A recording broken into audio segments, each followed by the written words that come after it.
कबूतर सारे रसूल पाक, जब तुर्कियों ने कहा ना इनको उतारो, इसकी तामीर करनी है, तो कहते हैं बड़े दिन उनको उड़ाया, बड़ा कुछ किया, उड़ते नहीं थे।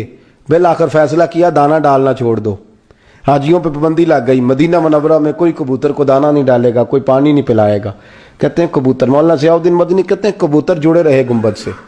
कहा भूखे मर जाएंगे, छोड़ के नहीं जाएंगे, भूखे मर जाएंगे, छोड़ के नहीं जाएंगे। फरमाते हैं मिस्र के एक अल्लामा को बुलाया, शेख थे, उनसे कहा आप मिन्नत करें इनकी। उन्होंने पहले गुंबद पे खड़े होकर दरूद पढ़ा, फिर कहने लगे सोने हमने इन्हें जानते, तू तो जानता है ना, या रसूलल्लाह आप इन्हें कहें कुछ देर के लिए जाएं, तामीर करनी है। कहते हैं वो दुआ करके फारिग हुए तो कबूतर खुद ब खुद उड़े, खुद ब खुद कबूतर उड़े। वरना मदीना मुनव्वरा की जुदाई उन्होंने भी बर्दाश्त, खुद ब खुद उड़े, खुद ब खुद वहाँ से उठे। और कहते हैं सारा दिन काम होता था, कबूतर दूर रहते थे,